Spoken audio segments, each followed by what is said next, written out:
नमस्कार व्यूअर्स, मैं हूं अमीश देवगन। रात के समय 9 बजने को हैं और आप देख रहे हैं सीएनबीसी आवाज पे टक्कर का आज का एडिशन। राज्यसभा की 37 सीटों के लिए 16 मार्च को चुनाव होना है, लेकिन उससे पहले ही बिहार के मुख्यमंत्री नीतीश कुमार ने राज्यसभा चुनाव के लिए नॉमिनेशन भर दिया है। तो कांग्रेस और राजद इस मुद्दे को लेकर भारतीय जनता पार्टी पर हमलावर हो गए हैं। वहीं महाराष्ट्र में 7 राज्यसभा सीटों के लिए चुनाव होना है, लेकिन शिवसेना ने 8वां उम्मीदवार उतारकर एमवीए के लिए मुश्किलें खड़ी कर दी हैं। तो आज इसी पर होगी जोरदार टक्कर।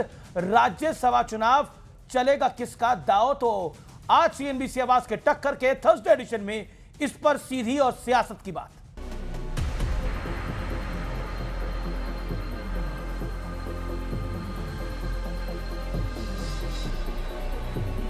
नीतीश कुमार जी को भाजपा के लोग मुख्यमंत्री पद पे नहीं रहने देंगे।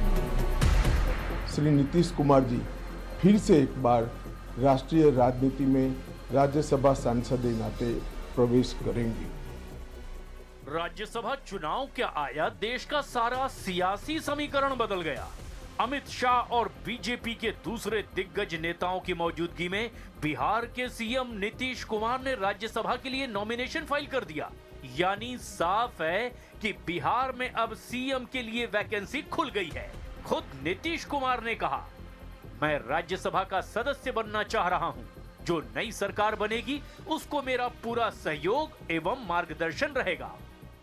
इतने लंबे करियर में विधायक, सांसद, मुख्यमंत्री, केंद्रीय मंत्री रहते हुए उनके कुर्ते पर कभी दाग नहीं लगा। जैसे कर्पूरी ठाकुर और चौधरी चरण सिंह जिंदा हैं, ऐसे ही युग युग तक नीतीश कुमार भी याद किए जाएंगे। लेकिन ये सियासी फेरबदल होते ही विपक्ष बीजेपी के खिलाफ आरोपों का टोकरा लेकर मैदान में कूद पड़ा। पूरी तरीके से भाजपा ने हाईजैक नीतीश कुमार जी को कर लिया। जो भी भाजपा का सीएम बनेगा वो रबर स्टैंप होगा, रबर स्टैंप। भाजपाई षड्यंत्र है नीतीश कुमार जी को मोहरे के तौर पर इस्तेमाल कर बिहार की जनता की वोट ले और चोर दरवाजे से फिर उनको दरकिनार करने का। नीतीश बाबू भाजपा के छल में अब फंस गए हैं। लेकिन इस बीच एक और बड़ा सियासी घटनाक्रम हुआ। असदुद्दीन ओवैसी की पार्टी एआईएमआईएम ने तेलंगाना के राज्यसभा चुनाव में कांग्रेस को खुला समर्थन दे दिया। यानी तेलंगाना में ओवैसी की पार्टी के सभी विधायक कांग्रेस के कैंडिडेट को सपोर्ट करेंगे। तो आज देश में बनते नए सियासी समीकरण पर होगी सबसे बड़ी political debate. Delhi to Bihar, नया सियासी चमत्कार। आइए वक्त सुप्रसिद्ध विश्लेषण का नजर डाल लेते हैं। सीधे तौर पर दिल्ली टू बिहार सियासी चमत्कार का विश्लेषण। चमत्कार नंबर 1, 25 साल बाद बिहार के का नया सीएम फेस मिलने वाला है बिहार को। आइए बढ़ते हैं आगे। अब बिहार के इतिहास में पहली बार बीजेपी का मुख्यमंत्री बन सकता है। ये वो तस्वीरें हैं जब बिहार के सिटिंग सीएम नीतीश कुमार अपना नामांकन भर रहे हैं। इंटरेस्टिंग बात यह है कि केंद्रीय गृह मंत्री अमित शाह भी वहां पे मौजूद रहे। नितिन नवीन का भी आज नामांकन था। तो ये विजुअल अपने आप में बहुत मजबूत है। चमत्कार नंबर 2, तेलंगाना के राज्यसभा चुनाव में ओवैसी ने कांग्रेस का खुला समर्थन किया है। इससे पहले भी जुबली हिल्स उपचुनाव में कांग्रेस ओवैसी के साथ आ चुकी है। कांग्रेस पार्टी ओवैसी को बीजेपी की बी टीम बताती रही है। चमत्कार नंबर 3, महाराष्ट्र में राज्यसभा की 7 सीटों पर इस समय चुनाव है, लेकिन मात्र एक सीट पर एमवीए उम्मीदवार जीत सकता है। वहां पर भी आदित्य ठाकरे ने उद्धव गुट के लिए टाल ठोकी थी, लेकिन शरद राव पवार की पार्टी ने इंकार कर दिया और कांग्रेस ने जोर का झटका दे दिया। शिवसेना शिंदे गुट ने 8वां उम्मीदवार उतार दिया है। बड़ा सवाल यह है कि राज्यसभा चुनाव के बाद देश की सियासत में क्या बड़ा तूफान आने वाला है। मेरे साथ बातचीत करने के लिए कई सारे मेहमान हैं। शहजाद पूनावाला मेरे साथ हैं, उनका अभिनंदन है। शहजाद पूनावाला भारतीय जनता पार्टी के नेता प्रवक्ता। मेरे साथ सुनील यादव हैं, समाजवादी पार्टी के प्रवक्ता नेता। कंचना यादव हैं मेरे साथ, राजद की प्रवक्ता नेता। मेरे साथ जेडीयू के नेता हैं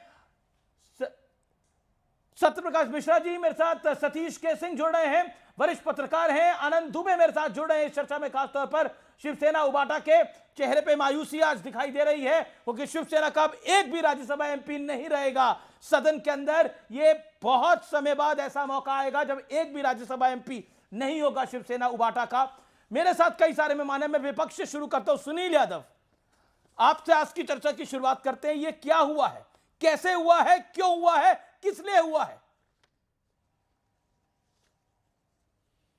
देखिए अमीश भाई, अगर आपको भारतीय जनता पार्टी को समझना है तो आपको यह समझना पड़ेगा कि कम से कम बीजेपी में सामाजिक न्याय की लड़ाई की उम्मीद नहीं कर सकते। और जिस तरीके की खबरें और राज्यसभा का नामांकन बिहार के मुख्यमंत्री आदरणीय नीतीश कुमार जी का हुआ है, तो आप ये कह सकते हैं कि बिहार के मुख्यमंत्री जी के साथ वैसे ही हो रहा है, या वो वैसे ही काम कर रहे हैं जैसे एक अपहरण करने के बाद किसी से आप काम कराइए। अच्छा, अपहरण हो गया है, और मैं बड़ी ये तो जिम्मेदारी के राज्यसभा साथ नॉमिनेशन में तो बधाई दी जाती है, तो आप नीतीश जी को बधाई देंगे कि नहीं देंगे सुनील जी?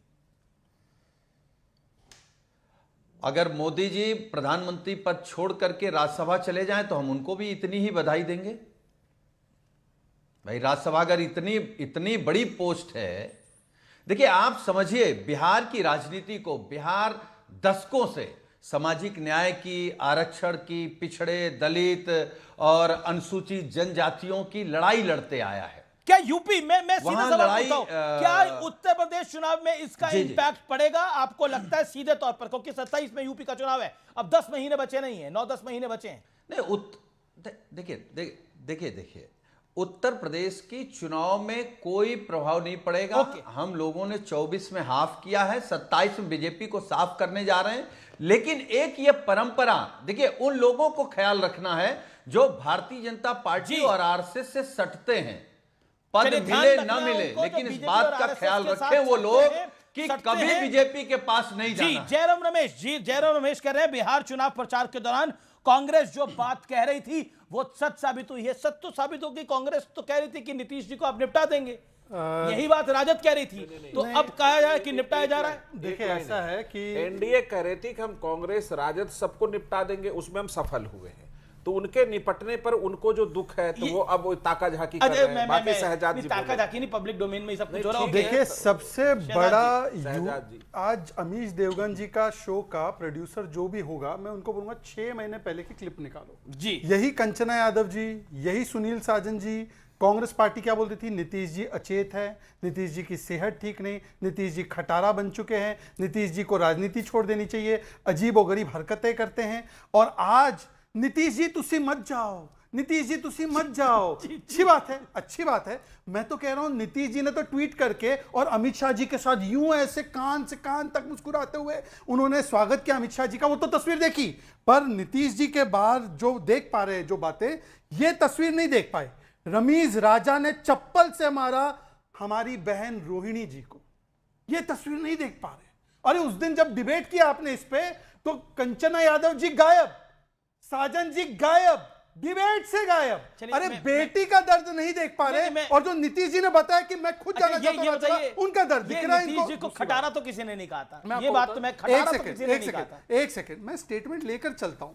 बिहार डजंट वांट खटारा गाड़ी नीतीश जी, तेजस्वी यादव का। मैं Nitish Kumar unwell, cannot govern, फिर Nitish Kumar mentally unfit, bizarre चीजें करते हैं, ये सब तेजस्वी के पर मेरी बात पूरी हो जाने दीजिए। 10 सेकंड, 20 सेकंड। पहला सवाल मेरा ये है कि जो नीतीश जी खुद बोल रहे हैं कि मैं राज्यसभा जाना चाहता हूं और अगली सरकार को मैं सपोर्ट करूंगा, उनका तो जो है दर्द दिख रहा है। आनंद शर्मा जी का भी मैंने बयान आपको भेजा है, अरे मेरे साथ कैसा आत्मसम्मान के साथ चोट कर दिया और मैंने सच बोला तो मुझे राज्यसभा नहीं भेजा। उनका ऑन रिकॉर्ड बयान नहीं दिख रहा। रोहिणी आचार्य का ऑन रिकॉर्ड बयान नहीं दिख रहा। अब मैं चाहता हूं कि कंचना जी बाकी सब छोड़े, रोहिणी आचार्य ने बोला है रमीज ने चप्पल से मारा, उस पर क्या स्टैंड? राजद की तो पॉलिटिकल हैसियत नहीं है किसी को राज्यसभा इस समय भेज पाए, नहीं है ना हैसियत। बहन की घर में सुरक्षा करने की हैसियत है। ये एक अलग, मैं कह रहा हूं नीतीश जी, ये विषय है, इसका जवाब लूंगा।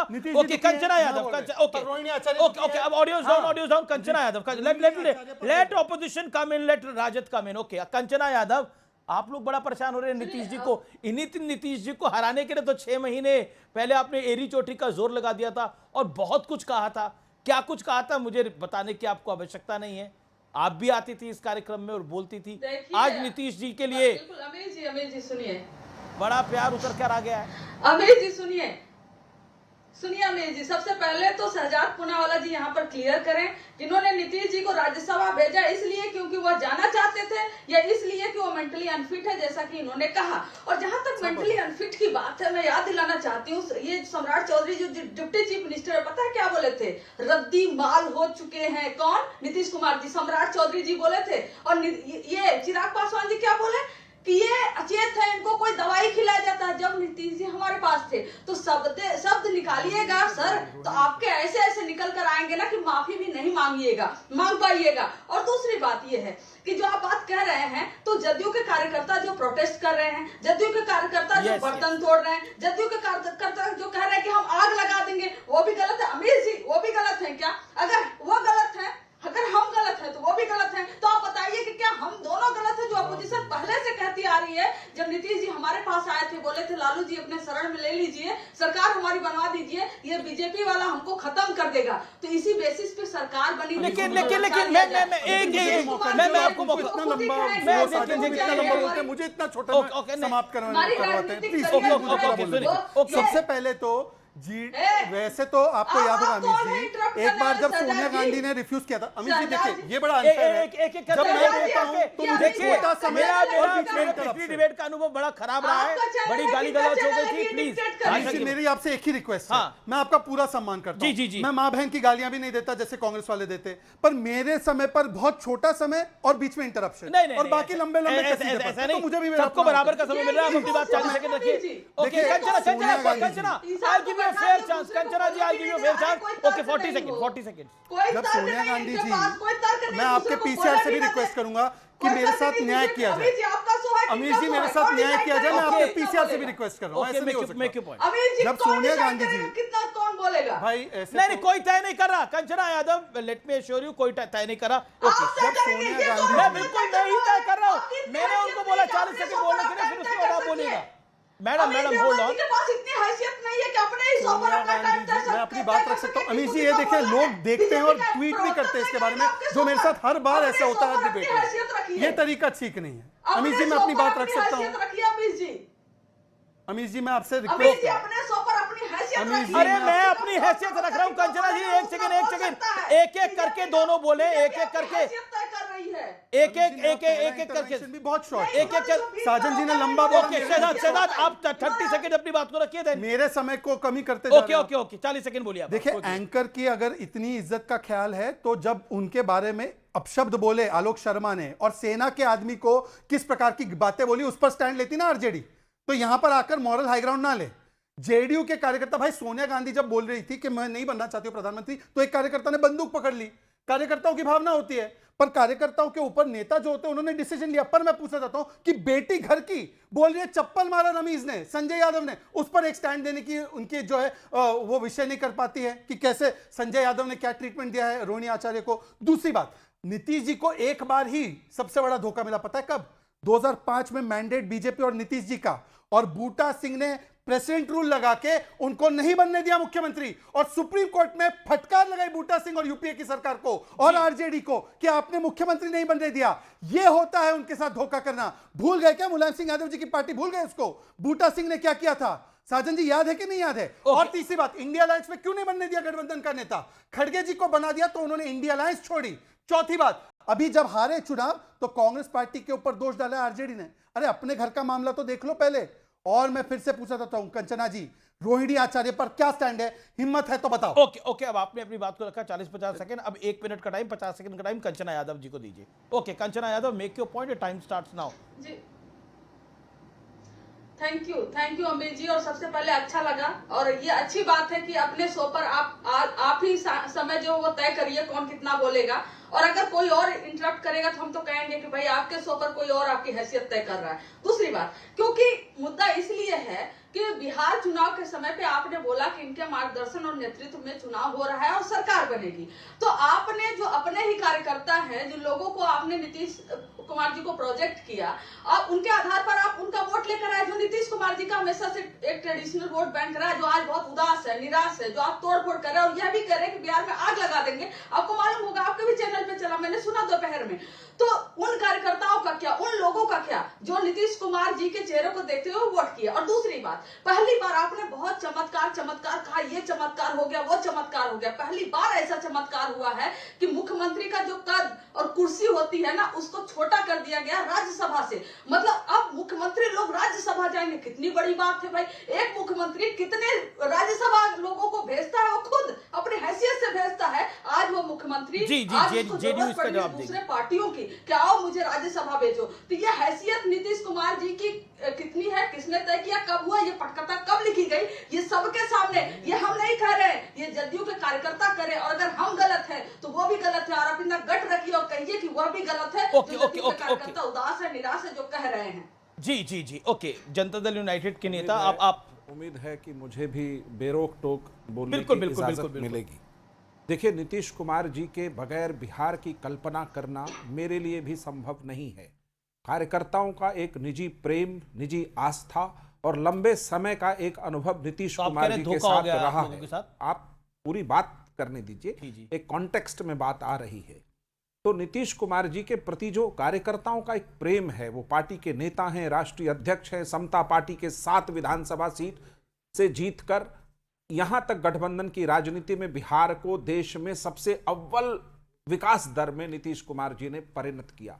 तो उस प्रेम में नाराज होना, अपने नेता से थोड़ा रूठना और उनके बारे में बात करना हर कार्यकर्ता का एक दिल आप भी निराश हैं? मैं पर्सनली सवाल पूछ रहा हूं, आप भी निराश हैं? व्यक्तिगत रूप में बता दूं, मैं नीतीश कुमार जी के बगैर बिहार की कल्पना नहीं करता, लेकिन मैं जब उनका ट्वीट पढ़ता हूं जो आज उन्होंने स्पष्ट किया है, उसमें उन्होंने स्पष्ट कहा है कि मैं हमेशा मार्गदर्शन देता रहूंगा, बिहार के विकास के लिए काम करता रहूंगा, बिहार विकास में और आगे बढ़ेगा। पर कांग्रेस कह रही है फोर्सफुल एग्जिट है, आरजेडी कह रही है फोर्सफुल एग्जिट है। देखिए, कांग्रेस और आरजेडी से नीतीश कुमार के राजनीतिक यात्रा के बारे में पूछना और समझना, ये तो एक कोरी बकवास होगी।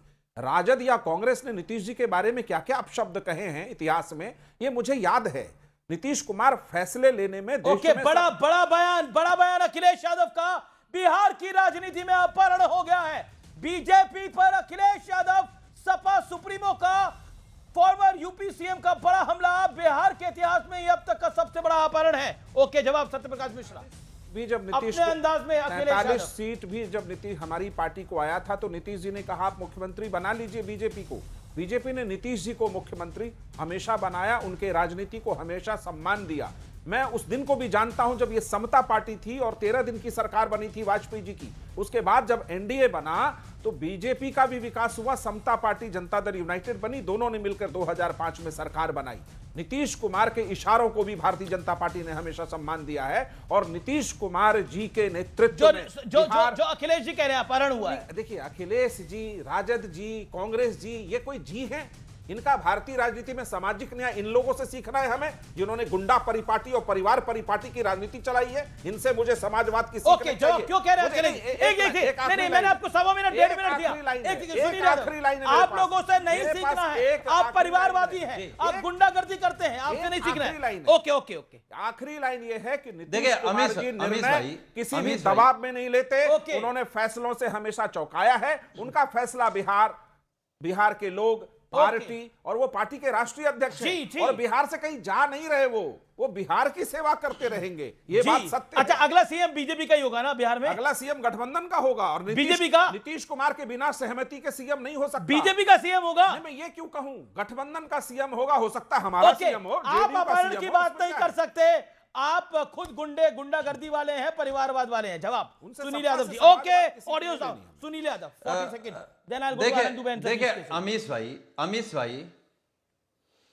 देखिए अमीश भाई, ये सच है कि वो लोग हमसे नहीं सीख सकते हैं जो घोर जातिवादी हैं। वो भी हम लोगों से नहीं सीख सकते हैं, जो जात के आधार पर लगातार पिछड़े और दलितों से हीन भावना रख करके दुर्व्यवहार करते रहे हो, जिनके पुरखों ने किया हो, वो लोग बिल्कुल नहीं सीख सकते। वो लोग बिल्कुल नहीं सीख सकते हैं जो संविधान के खिलाफ है।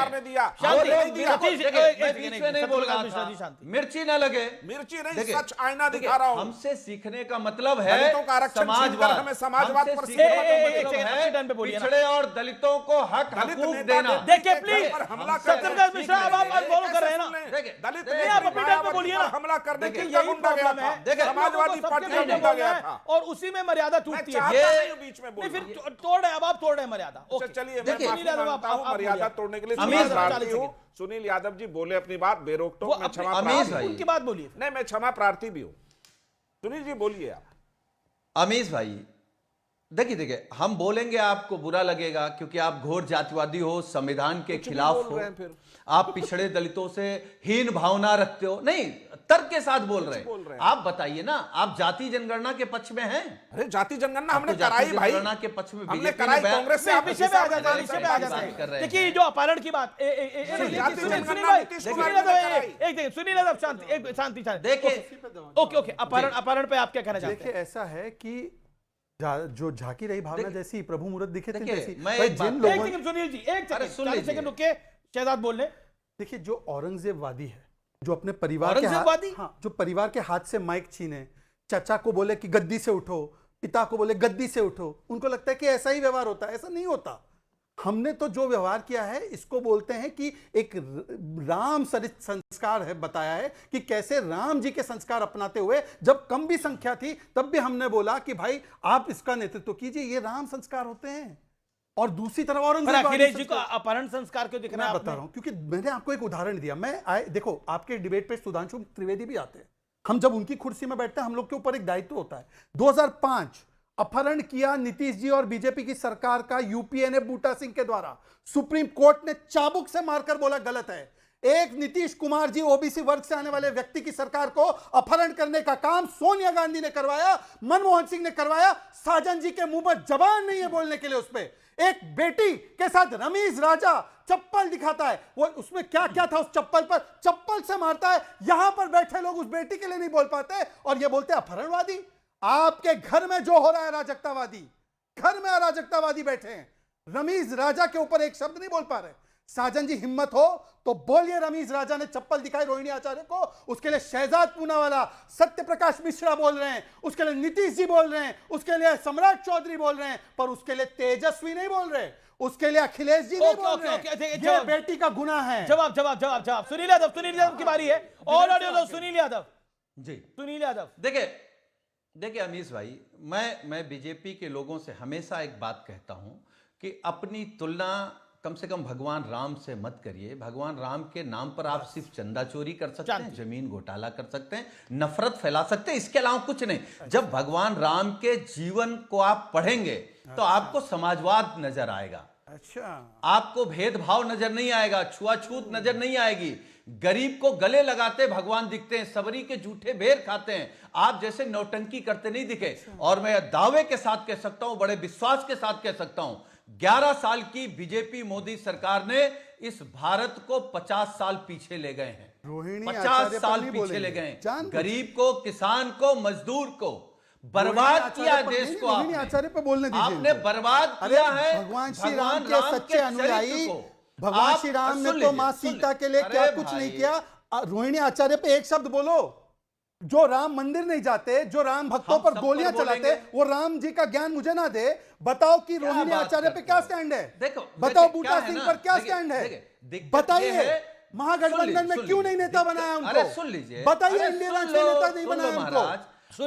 आप लोगों की सबसे बड़ी दिक्कत यह है कि आप लोग व्हाट्सएप यूनिवर्सिटी से पढ़ाते हैं। अच्छा। हमारे नेता ने सदन में कहा कि भगवान राम के मंदिर पर गोली किसने चलाई? वो आपके चच्चा हैं।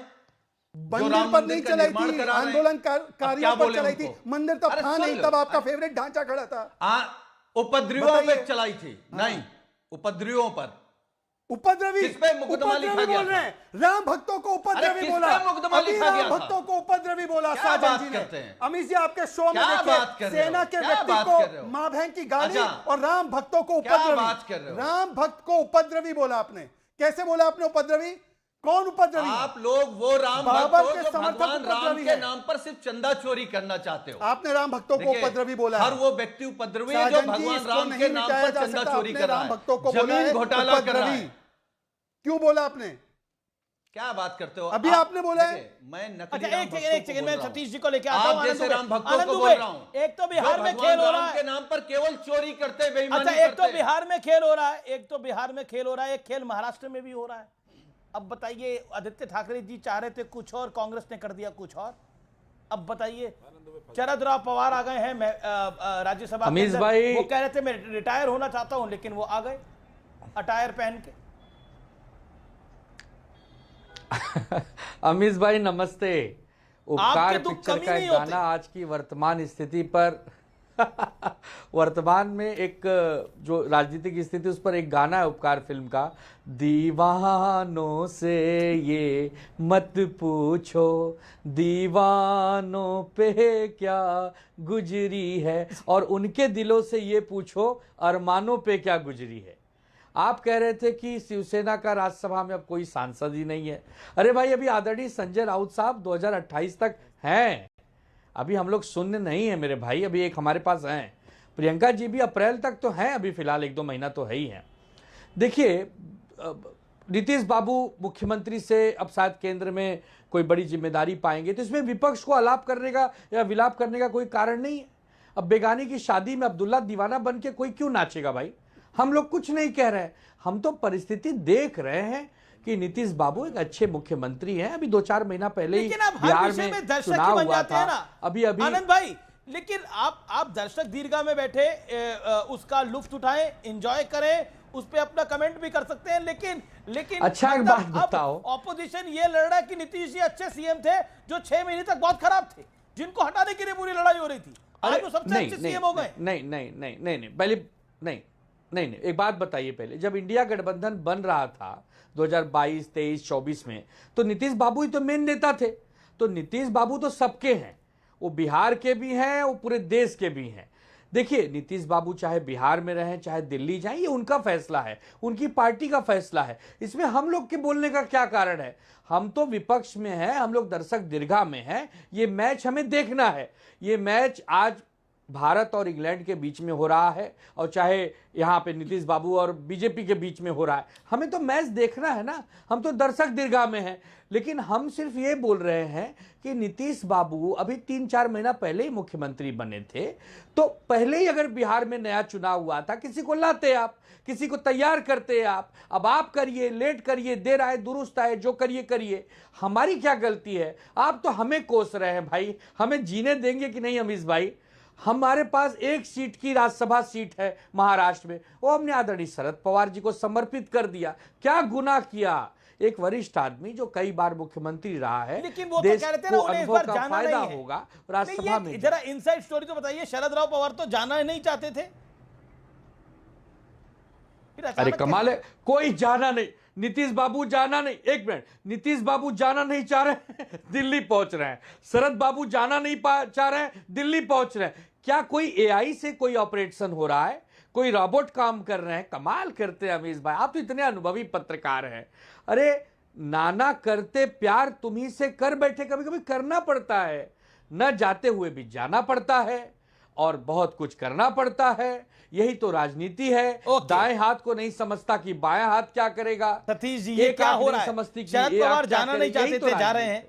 नीतीश कुमार भी राज्यसभा जा रहे हैं, ये बहुत बड़ी बात है। देखिए, शहजाद ने एक बात कही कि विपक्ष कहता था खटारा अचेत नीतीश जी को, बिल्कुल कहता था। भाजपा के भी कई नेता कहते थे। लगता है भारत, एक मिनट बीच में नहीं, भाजपा अरे नाम तो इतने बता देंगे जिसमें कहीं तुम्हारा भी नाम नहीं है। मैं ये कह रहा हूँ कि ये लोग कहते तो ठीक है, अच्छा है, अचेत आदमी को, खटारा आदमी को, जिसको विपक्ष कहता था, इनको उन्होंने दिल्ली भेज दिया। ये मान लेना भाई कि इनको एक अचेत व्यक्ति को भेजा है, ये ना कहे कि प्रमोशन हुआ है, पहली बात। दूसरी बात, अगर मान लीजिए एक समझौता हुआ है तो मैं तो नीतीश जी पर टिप्पणी करना चाहता हूं कि भीष्म पितामह ने पुत्र मोह में परिवारवाद के खिलाफ झंडा उठाने वाले भारतीय जनता पार्टी और जनता दल यू जो बराबर उठाती रही, उसका झंडा को ध्वस्त कर दिया। और तीसरी बात ये सुन लीजिए, ये अति महत्वपूर्ण है। आजकल जनता दल यू दो भागों में विभक्त है अंदर से, भाजपा ग्रस्त और भाजपा त्रस्त। तो भाजपा ग्रस्त के कई नेता आज ये जेडीयू वाले वहां नामांकन में दिखे क्या सत्यप्रकाश जी? कौन सा सारे थे? केंद्रीय मंत्री थे? हाँ थे। अच्छा, कहाँ थे? ललन जी राइट साइड बैठे हुए थे। कहाँ? किधर? राइट साइड बैठे थे। किधर? अभी इन्होंने वीडियो भी दिखाया, ललन जी बैठे थे राइट साइड। अच्छा, और वो ये टेबल के उधर ललन जी बैठे थे। अच्छा ठीक, राइट साइड में बैठे थे। हाँ बैठे थे। भाजपा साइड में, जेडीयू साइड में? नहीं, टेबल के सामने ये बैठे थे और केंद्रीय मंत्री ललन सिंह। अरे भाई, तो एक बात बताइए, एक बात भाई, नीतीश जी के नामांकन में, एक मिनट रुकिए, नीतीश जी के नामांकन में वो अगले दरवाजे से क्यों नहीं घुस के आए भाई? मैं फोटो गाजे बाजे से विदाई देना चाहिए था, पीछे से क्यों आए भाई? ये मीटिंग में ललन जी बैठे हैं, आगे से आए या पीछे से आए? संजय झा बैठे। जवाब दे आगे से आया पीछे से आया, ये तो इनका प्रश्न मैं जवाब दे दूं। उनसे पूछा गया, जवाब दे दूं? एक देख उनसे पूछा गया, दीजिए ना भाई, आप जवाब दीजिए। ठीक है, अभी ठीक है, शहजाद देखिए, ऐसा है कि इनको तो ये तो पहले से भाजपा से त्रस्त है सतीश जी। ये क्या कहते थे, नीतीश कुमार को चेहरा बनाकर देखना, इनकी सरकार नहीं आने वाली है, इनकी सरकार नहीं आने वाली है। नीतीश का बनाए इसीलिए आया। सुनिए तो अब क्या कह रहे हैं कि नीतीश, अच्छा अभी इन्होंने बोला नीतीश जी के चेहरे पे ये कंचना ने बोला, सुनिए मुखौटा उतार के आप सुनिए ना सर, बीच में मत इंटरप्ट कीजिए। फिर वोट चोरी क्यों बोलते थे? अरे फिर वोट चोरी क्यों बोलते थे? अरे वोट चोरी दोनों मिला के भी हो सकता है। अभी भी बोल रहा हूं सर, आप अभी डिस्टर्ब, मैं नहीं बोल रहा हूं भाई, अब आप शुड डिस्टर्ब कर रहे हैं। सतीश जी मुझे बोल देने दीजिए, फिर आप बोलिए। या तो नीतीश जी के जवाब दूंगा, या तो नीतीश जी के चेहरे पर सरकार आई, या तो ये वोट चोरी बोल रहे थे। मतलब आज तेजस्वी जी ने और राहुल जी ने जो वोट चोरी का बोला, उसको कचरे के डिब्बे में कंचना जी ने और सतीश जी ने डाल दिया। अच्छी बात है, सुनिए, अरे बीच में मत बोलिए। दूसरी बात मैं पूछना चाहता हूं इनसे कि भाई इन्होंने अभी बोला कि खटारा सरकार, हमने तो, बीजेपी ने तो कभी नहीं बोला जी, बीजेपी ने कभी किसी को अच्छे नहीं बोला। परंतु मैं इनसे पूछना चाहता हूं, शरद पवार जी को राज्यसभा भेजा, अच्छे थे क्या? अच्छा जवाब, शरद पवार पे कोई नहीं को भेजा तो अच्छे थे क्या? शरद पवार राज्यसभा दोबारा जाए तो शरद पवार मना करे तो फिर जाए तो खराब है। ये नहीं, सोनिया जी भी राज्यसभा गई, ये तो सच है ना। जितने रिटायर्ड लोग हैं उनको लगता है राज्यसभा भेजा जा रहा है। अब आपको एक ही लाइन में सब जवाब। सोनिया गांधी रिटायर्ड है और क्या? अच्छा, शरद पवार भी रिटायर्ड हो गए? बिल्कुल रिटायर्ड है, इसमें कहां? अच्छा। और नीतीश जी भी, नीतीश जी को छोड़ के सब रिटायर्ड है। अच्छा, तो अब मैं आपसे पूछना चाहता हूं कि आज सिर्फ मुझे इतना बता दीजिए, फंसा दिया आपने शहजाद को ये बात। नहीं, शरद रिटायर है, नीतीश जी रिटायर है। आप देखिए, इन्होंने तो मान लिया कि सोनिया जी रिटायर है, उन्होंने माना ना, शरद पवार भी रिटायर है, क्या नीतीश जी भी रिटायर है? प्रॉब्लम है अमीश जी कि आज आपकी डिबेट में एनसीपी शरद पवार को बुला के पूछिए। नहीं, मैं पूछ रहा हूं आपसे, मैं पूछ रहा हूं ना, एनसीपी आनंद जी ने बड़ा अच्छा जवाब दिया। चलिए थोड़ी देर अब मैं करूं, क्या नीतीश जी रिटायर है? नीतीश जी बिहार की आत्मा है और आत्मा रिटायर नहीं होती। आत्मा रिटायर नहीं होती, यही तो मैं कह रहा हूं। रिटायर कौन होता है? सुनिए, रिटायर गवर्नमेंट सर्विस से होते हैं, रिटायर मीडिया की जॉब से होते हैं। जो सुनिए ना, सुनिए तो मैं देखिए, अब देखिए, कभी-कभी आप मुस्कुराइए, गुस्सा मत करिए। अरे बोलो, खटारा है। सुनिए ना, सुनिए, हमसे सुन लो। एक होता है कि आप 9 to 5 जॉब करते तो रिटायर होते हैं, जो सेवा भाव से लगा रहता है, जैसे मोदी जी या नीतीश जी सेवा से रिटायर कभी नहीं होते। वो ये बोल रहे, मैं नहीं बोल रहा हूं। मैं तो मानता हूं कि जन सेवा होती है, तो जन कार्य नहीं, जन एम्प्लॉयमेंट नहीं होता। सोनिया जी भी जनसेवा कर रही हैं। मैं तो समझता हूं कि ऐसे भाव से ही गए होंगे। शरद पवार भी जनसेवा कर रहे हैं, इसी भाव से गए होंगे राज्यसभा। तो नीतीश जी भी जनसेवा इस भाव से ही गए होंगे, और कौन से भाव से? पर इन दोनों की सत्ता नहीं है। पर सुनिए मेरी बात जी, फिर से लेकिन आनंद दुबे, मुझे आनंद दुबे के पास जाना पड़ेगा। देखिए, आप सबके शोर में आनंद दुबे की तकलीफ ही नहीं सुनाई दे रही किसी को। उनकी बात ही, उन्हीं की बात को रख रहा हूं। आज मैं उधर, प्रॉब्लम क्या है आनंद जी की, वो मैच देखने जाते हैं इंडिया इंग्लैंड का, पर मैच देखते हैं जिम्बाब्वे पाकिस्तान का। बताएं क्यों? इनको दिख रहा है नीतीश जी, और ये देखो नीतीश जी और अमित जी इतने मुस्कुराते हुए बात कर रहे हैं, यहाँ पे तो उनको तकरार दिख रही है। और यहाँ पे आनंद शर्मा जी, मेरे आत्मसम्मान के साथ खिलवाड़ हुआ, सच बोलने की मुझे सजा मिली, वहां पर उनको नहीं दिखाई दे रहा। मतलब अरे उन्हें तो बहुत कुछ दिखाई दे रहा है, पाकिस्तान जिम्बाब्वे क्यों दिखाई दे रहा? वहां आदित्य ठाकरे और इनकी पार्टी में एक और नेता भिड़ गए हैं आपस में। ओके, ये एक सेकंड, ये आदित्य ठाकरे और संजय राउत में कुछ भिड़ंत चल रही है क्या? नहीं अमीश भाई, पहले तो शहजाद मेरे भाई हैं। शहजाद भाई, जो गत तोरी तो गत मोरी, तुम भी राज्यसभा के लिए नहीं नामांकन हुए, मैं भी नहीं हुआ, तो हम दोनों एक दूसरे के दोस्त हैं मेरे भाई। क्यों विलाप कर रहे हो, खुशी मनाओ। अरे इनके पास तो किसी फिर का भी भी नंबर है, आप लोगों के पास तो नंबर ही नहीं है भाई। आप इनकी गति आपकी जैसी नहीं है, इनके पास तो नंबर है, मतलब इनकी पार्टी के नंबर नहीं है। अरे नंबर होके नहीं मिल रहा है, नंबर होके नहीं मिल रहा है, इसका तो मुझे ज्यादा दुख है। मेरे पास तो नंबर नहीं है, वहां तो नंबर है, लेकिन कब नंबर आएगा मेरे भाई शहजाद। देखो ऐसा है अमीर भाई, अच्छी बात है आदित्य ठाकरे जी, आदित्य ठाकरे जी, लेकिन ये देखिए आप भी सवाल से ना कन्नी काट रहे हैं। मेरा सवाल है, क्या कुछ चल रहा है आदित्य ठाकरे और संजय राउत के बीच में जो दिखाई देख रहा है? 36 का आंकड़ा है क्या? बिल्कुल कुछ नहीं चल रहा है, दिखाई तो दे रहा है, सुनाई तो दे रहा है। कोई 36 का आंकड़ा नहीं है। वो उनको काका बोलते हैं, संजय राउत जी को आदित्य जी काका बोलते हैं। हमारे महाराष्ट्र में चाचा को, अंकल को काका बोलते हैं, शहजाद को मालूम है। देखिए शरद पवार जी को राज्यसभा भेजने में जो भूमिका निभाई गई, तीनों पार्टी की मिलीजुली भूमिका है, ये महाविकास आघाड़ी की भूमिका है। इसमें तकरार पर शिंदे जी की पार्टी ने तो 8वां उम्मीदवार मैदान में उतार दिया है, अब क्या होगा? तो अब अगर उम्मीदवार उतार दिया है तो लड़ाई होगी, उनके पास संख्या नहीं है, वो तोड़फोड़ करेंगे। हम कोशिश करेंगे कि हम पारदर्शी चुनाव करवाएं, सार्थक चुनाव करवाएं। पूरी खबर हाँ, बोलिए। हम तोड़फोड़ नहीं जानते। एक सेकंड बीच में नहीं, 8वां जो कैंडिडेट है वो रोहित तिलक कांग्रेस का है। कांग्रेस किसके साथ है? अच्छा मेरे राज्यसभा की चिंता छोड़ दो आनंद दुबे जी, मैंने तो मांगा नहीं ना, मुझे कोई ऐसी कोई लालसा है, पर प्रियंका चतुर्वेदी जाना चाहती थी। आपकी सबसे ज्यादा सीटें महाविकास आघाड़ी में, और भेज किसको रहे हो? काका, जिसके 10 सीट है, सबसे कम। गजब है भाई। और यहां पर आपको तनाव दिख रहा है, और वहां पर जो कभी आदित्य जी मांग रहे हैं, मुझे थोड़ा आनंद दुबे के बचाव में आना पड़ेगा। देखिए सीटें कम थी नीतीश कुमार की पिछली बारी, तो आपने मुख्यमंत्री बनाया, अब सीटें कम है, बड़ा दिल इन्होंने दिखाया। अब बताइए, अब बोलिए क्या बोलेंगे? अच्छा देखिए आज आनंद दुबे के लिए मुझे थोड़े बोलना पड़ेगा। ऐसा है वो ये बहुत दुख में है भाई। हमारे घर में क्या आपको बताता हूं असली कहानी क्या है। असली कहानी बताता हूं, ये असली कहानी आनंद जी, मैं असली कहानी बता दूं 5 सेकंड में। अरे असली कहानी आपसे ज्यादा पता है उनको। जैसे कांग्रेस की बोल नहीं पाएंगे ना, जैसे बीजेपी की यहाँ पे बैठे थे बता रहे थे, मैं आपको बताता हूँ। प्रियंका चतुर्वेदी को भेजने वाला एक बहुत बड़ा धड़ा विरोध कर रहा था, तो संजय राउत जी के आदेश पर, उनकी पूरी विचार पर शरद पवार जी को आगे करके अपनी ज्यादा सीटें होने के बाद भी प्रियंका जी का नंबर काटा। क्यों आनंद जी, ऐसे ही हो ना? बताओ बताओ बताओ। ऐसा है, सीटें कम होना या सीटें ज्यादा होना ये व्यवस्था का विषय नहीं होता है। बहुत बार कम सीटें होने के बाद भी लोग दूसरों को मौका देते हैं, ये नियम रहा है। ज्यादा सीटें होने के बाद भी दूसरों को मौका देते हैं, ये नियम रहा है, ये कोई अपवाद थोड़ी है। इससे पहले भी बहुत कुछ हुआ है, बहुत कम सीटें होने वाला प्रधानमंत्री बनता है। चंद्रशेखर जी एक ही सांसद थे अपनी पार्टी के, पीएम भी बन गए थे। तो ऐसा नहीं होता है जीवन में। शरद पवार जी का अनुभव वो बहुत महान रहा है, उनकी योग्यता वो एक ही सांसद नहीं थे, उनके साथ भाई आपको शरद पवार जी के बारे में जानकारी है, फिर भी आप मजबूरन बोल रहे हैं 40 या 54 थे।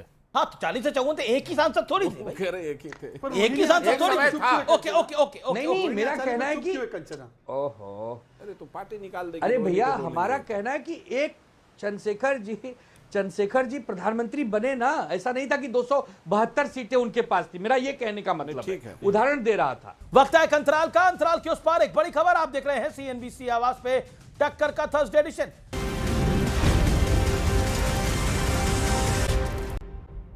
वेलकम बैक व्यूअर्स, आप देख रहे हैं सीएनबीसी आवाज पे टक्कर का आज का महा एडिशन। आप देख ही रहे हैं इस समय दुनिया में क्या कुछ हो रहा है। ईरान में आखिरकार क्या हो रहा है?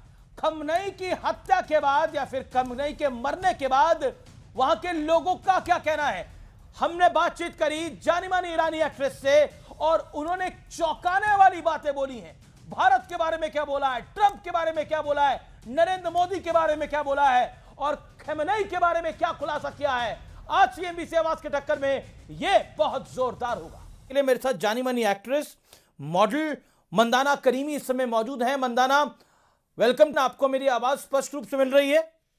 हाँ जी, आपको आवाज आ रही है। Thank you so much for having me. जी जी नमस्कार। आप लंबे समय से ईरान में की आजादी का सपना देख रही थी। अब खमनई की मौत के बाद आपको लगता है वहां पर हालात बदलेंगे? Do you think so? Well, ये हमारा विश्वास है, ये हमारा सोच है और ये हमारा मकसद है. And as I've said it many times, Rome wasn't built overnight. Yes. And we are hoping that this time is different. Finally, after 48 years, my people can be free, I can be free, and we can go back to our country. आपने खमनई के शासन को, you said it is like a cancer, आपने उसको cancer बताया था. क्यों आपने उसको कैंसर बताया था? क्योंकि हमने पीछे कुछ और दृश्य भी बहुत सारे देखे. क्या कहना चाहती हैं आप?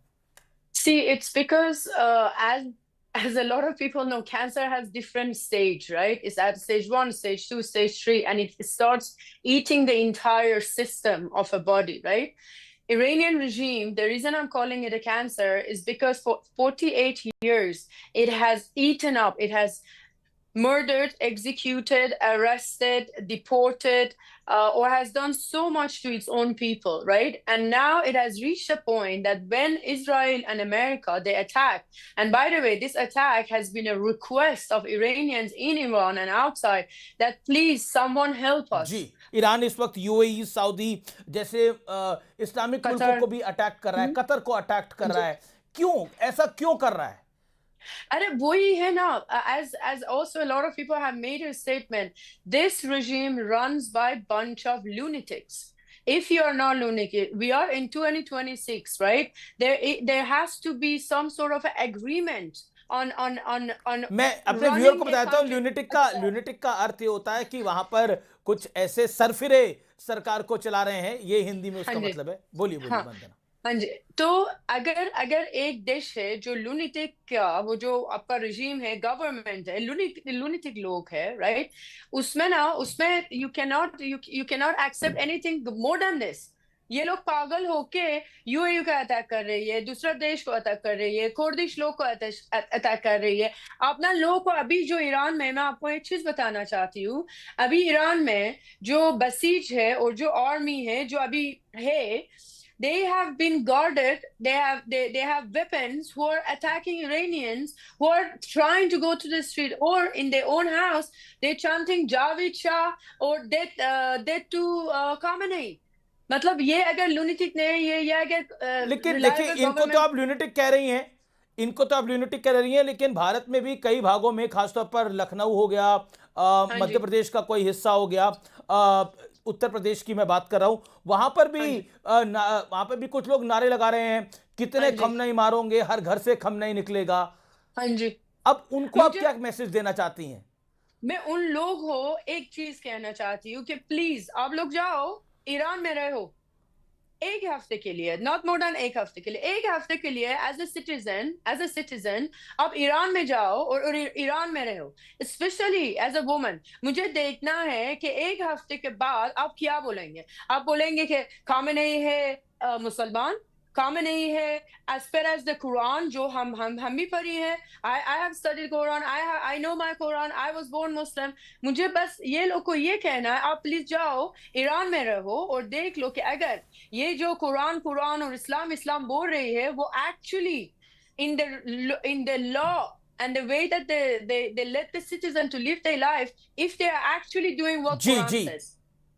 लेकिन देखिए, ईरान की एक पॉलिसी रही है, खमनई की एक पॉलिसी रही है कि यहूदियों को रहने का हक नहीं है, इजराइल को रहने का हक नहीं है. उस पर आप क्या कहना चाहती हैं? कि यहूदियों को मिटाना ही है, जूइश को वी हैव टू एनिलेट देम, यानी समाप्त करना है. ये जब मैं ईरान में ही थी, मुझे इतना दोस्त था जो वो सडनली ईरान से बाहर गई, और मेरा क्वेश्चन क्यों ये लोग बाहर रहे हैं, और लोग बोल रहे थे कि नहीं ये इजराइल से, ये यहूदी है, ये ईरान में इसका हक नहीं है, और ईरान में रहने का हक नहीं है. Why anyone would do that? Why anyone would even look at India? In what harmony we all are living here, right? मुसलमान है, यहूदी है, हिंदू है, सब यहाँ पे है, और even in any other country. Why? लेकिन क्या पढ़ाया जाता है वहां पर? ये पढ़ाया जाता है यहूदियों को रहने का हक नहीं है, हिंदुओं को रहने का हक नहीं है, ये पढ़ाया जाता है ईरान के स्कूलों में? हाँ जी. अच्छा. मेरा स्कूल में सुबह में जब हम लोग स्कूल जा रही थी, स्कूल के गार्डन में हमारा एक फिक्स हर रोज का फिक्स था जी. Death to America, death to Israel, death to British, or death to so many other countries. और जब मैं बच्चे थी मैंने पूछा कि ये इजराइल कौन है और अमेरिका कौन है, हम क्यों इतना इनको नफरत कर रही है। और वो मेरा टीचर मेरा एक्चुअली पनिशमेंट किया और बोला कि नहीं तुमको समझ नहीं आ रहा, ये है हमारा एनिमी। मतलब एजुकेशन में, स्कूल में हम लोग का, इरानियन का जो हमारा 3000 का हिस्ट्री है और आर्ट्स है और जो भी है, they have changed it and made it to the Arab country. We are not Arab, हम लोग पर्शियन हैं। हम लोग का वो जो किंग्स था, जो यहूदी लोग का, इजराइलियन लोग का मदद किया to rebuild the country, that's where we come from.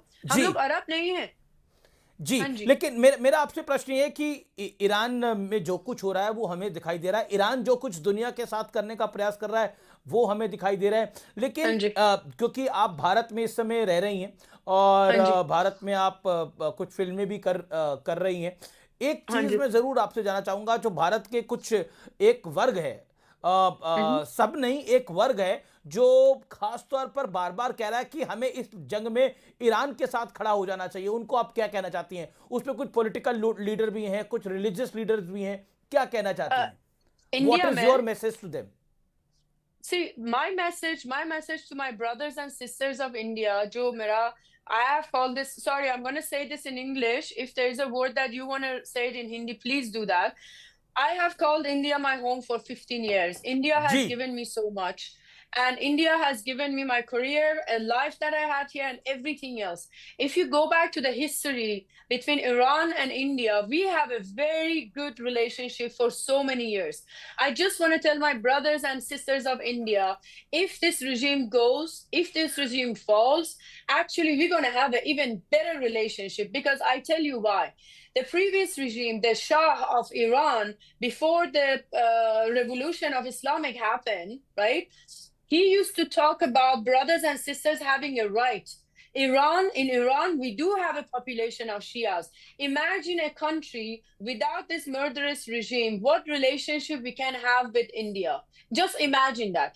I know we have a relationship right now, but if this regime goes away, our relationship with India is going to become very stronger. The Muslims in India, they can go freely to Iran, to Mashhad, to Qom, to go to do their ziyarat. Now, you know how many of my Indian friends who are Shias, and I love them dearly, they want to go to Iran, they want to go to Mashhad and Qom to do their ziyarat. They cannot go because they're like, oh, we don't know if, they're going to arrest us and say, oh, you're a spy or you're this, or we cannot travel if you go to Iran. I just want to say, whoever is a leader in India, and call to the political parties who are actually, they care about relationship, politics relationship between Iran. And if this regime goes, India becomes... जी, आप Iran के इस समय हालात क्या हैं? आपकी वहां पे लोगों से बात होती होगी, आपका परिवार है उससे बात होती होगी, कुछ दोस्त होंगे उनसे बात होगी कि वो क्या कहते हैं? Well, जो हम actually internet तो blackout है, we don't have any connection. I cannot call them. They call me whenever they can, and I have my entire family back in Iran. And what they are saying, we are all very scared, but we are sitting tight in our house. हम लोग का बहुत उम्मीद है, विश्वास है कि ये हर जो मिसाइल जो आती है ना, one by one, for us it's a hope. It's a hope for tomorrow's Azadi. And that's what exactly they're saying. Yes, everyone is scared, everyone is tired, but we have a unity and we are praying for Azad Iran. जी, लेकिन एक बड़ा वर्ग है दुनिया में, और हिंदुस्तान में भी वो वर्ग है जो हमेशा हर बात से परेशान रहता है। वो कहते हैं देखिए मुसलमानों के साथ ये अन्याय हो रहा है, ईरान में मुसलमानों को मारा जा रहा है, अमेरिका और इजराइल मुसलमानों को मार रहे हैं। तो उस पर आप क्या कहना चाहती हैं? आप भी एक मुस्लिम ही हैं, अच्छा आप सऊदी वाले भी मुस्लिम ही हैं, जो यूएई दुबई है वो भी मुस्लिम ही है, कतर भी मुस्लिमान ही है। See, this is not a war Muslim card खेला जा रहा है, इस पर आप क्या कहना चाहते हैं? और हमारे देश का विपक्ष इसको ज्यादा खेल रहा है। वो एग्जैक्टली मुझे वो ही कहना था कि सब लोग ये जो वर्ड इस्लाम मुसलमान यूज कर रहे हैं ना, they are part of the bigger propaganda. They want to make this war sound like this is Islamic war. This is not about Islam. मैं रैपिड फायर राउंड करूंगा, एक शब्द में एक लाइन में आपको जवाब देना है। खमनई के लिए आपका एक शब्द या एक लाइन क्या है? Rot in hell. जो तुम्हारे साथ हुआ है वो हमारा लोग का, वो जो गन पॉइंट दिया हॉस्पिटल में ईरान में जब ये लोग एक्चुअली मदद ले रही थी, that's the karma that you are getting, so rot in hell। Okay, अच्छा, मेरा अगला प्रश्न है आपसे। डोनाल्ड ट्रंप के लिए आप एक लाइन में क्या कहना चाहेंगी? Thank you Donald Trump. Thank you Donald Trump, ठीक है। Yes। नेतन्याहू, बेंजामिन नेतन्याहू को क्या कहना चाहेंगी? Shalom, Nitin and Bibi, and thank you। Okay, दोनों भी थैंक यू। अच्छा, ठीक है। और प्राइम मिनिस्टर नरेंद्र मोदी को आप क्या कहना चाहेंगी इस समय?